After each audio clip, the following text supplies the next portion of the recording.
Hey, it is your buddy, Peace and Harmony with you here today. Much love going out to the empowered harmonizers. And we are zooming in and focusing in on a great viewer question. Thank you so much for your comments and supports. But this is a great viewer question. And that was really how to get out of the funk of the depression after you have been betrayed, after you have been hypercriticized, hypersexualized, or duped and deceived by a malignant narcissist, or perhaps a psychopath, someone who really betrayed you and hurt you to your core. How do you really get out of the depression? Well, realize that depression is a time for deep rest. It's a time for you to have some valley moments. It's time for you to look within and then look up. So the valley is really that where you're kind of in a lonely, sort of low vibration, sometimes what they call a dark place. But depression can be just feeling lethargic or feeling like you don't have excitement, you don't have enthusiasm, you don't have anything to look forward to. You're not passionate about anything, you're not really interested in much. Nothing seems to really do it for you. And depending on this, it can become apathy, where I really feel like a sense of learned helplessness, where no matter what I do, it's not really going to help. I can't really get anywhere. I can't make a change in my life. It's too hard. These are the type of things that when people are down and out or depressed after these very bewildering or betraying emotionally manipulative relationships, they just get smacked down and they feel a sense of complete and total defeat. So if you are in this situation, realize that it is for your best protective interest to kind of be in this curled up or low energy vibration state for a moment, so that it's your body going into a moment of like hibernation. So it will be in a self-protective mode. In other words, what you have just been through has been harmful and hurtful. So it's trying to protect you and keep you down from further aggravating the hurt. So this oftentimes is a chance for you to make sure that the coast is clear before you can get up physiologically, be enthusiastic, happy, pursuing your interests, pursuing other relationships, just kind of getting back in your stride. But oftentimes this seems very far and elusive and out of reach, and oftentimes what we call learned helplessness, where this has been so reinforced that we feel like we can't even budge. It's again, but look at the operative word, learned helplessness. So you've learned to also, not only to feel this way naturally, instinctually, but you've been learned or reinforced to feel down or criticized, or this is worthless, something you have, learned this state. So it's very important to unlearn this negative state, to move beyond it and get back into the swing of things. But realize that you do need to go through some legitimate suffering. So yes, being down and out, comforting yourself, you don't want to say stuck living under a rock, because that is not going to be in your best interest. But yes, to have some moments of solitude, study, reflection, working through some things, that is legitimate suffering. M. Scott Peck.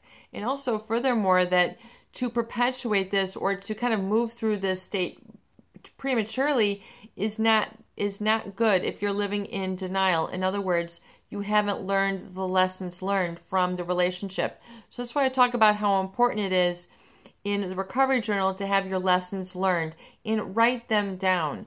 If you just, basically say, oh, I'll never let this happen again.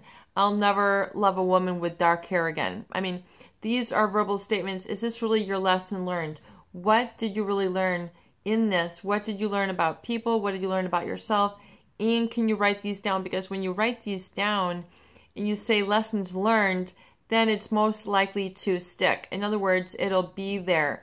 You will get it. You will have reset your neurology enough that your boundaries are in place, your standards are high enough that you will not falter for the same sort of ploy or trap. You won't continue to have repetition compulsion and perpetuate the negative, or engage in the other sort of emotional refractory period where you're just, still focusing on the negative and everything.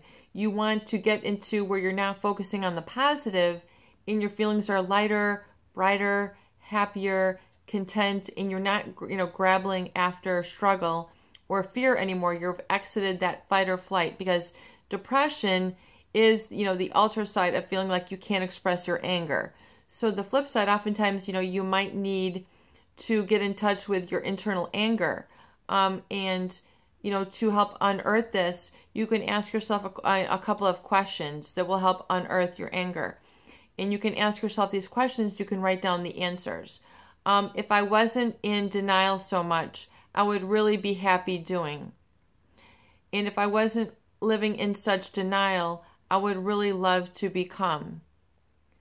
And one of the main components of me being in denial is, one of the main things that's keeping me stuck in denial is also,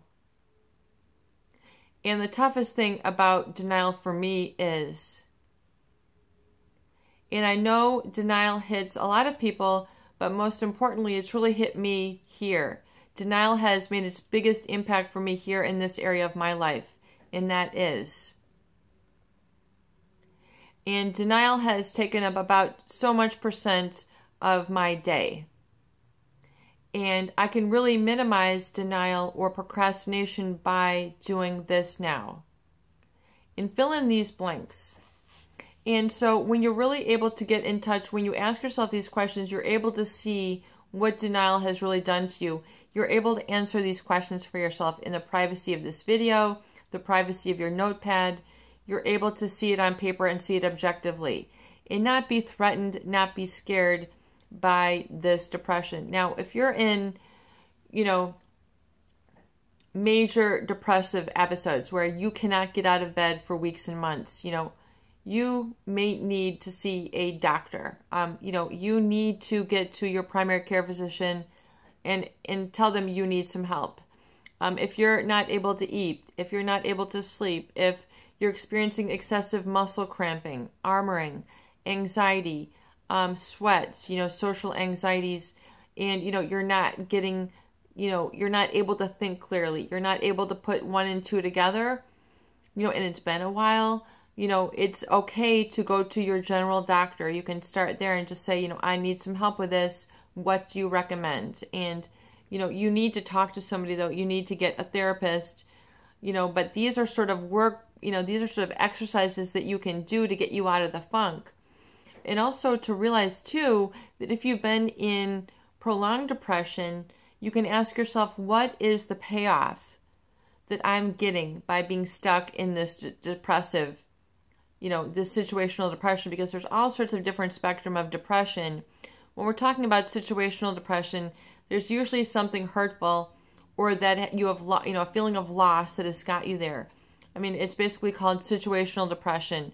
Loss of a job, loss of a lover, death of someone significant to you. This is situational depression, and it's, usually momentary or it's short-lived. But if it becomes excessive, in time or, duration or intensity, then you may need to get some, physical help, antidepressants, things that, that they have on the market now that can really help you get, the SSRIs that can make you feel better. Now, I'm not a medical doctor. I don't prescribe medication, and I don't diagnose and treat.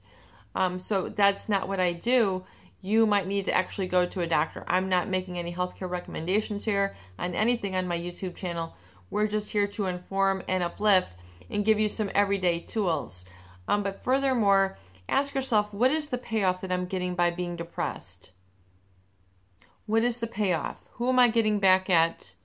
And what am I getting paid off by keeping my life so secret? You can ask yourself these questions and see if they can help you get things moving, and get a moving you must. Just get an action plan, make some radical action, get your body walking, get yourself going, maybe get yourself a candy bar, a Snickers, a Coke, something that gives you some energy, and give yourself at least a fighting physical chance to change your energy and shift that mood. It's your buddy, Peace and Harmony, with you here today. I hope that these videos do help,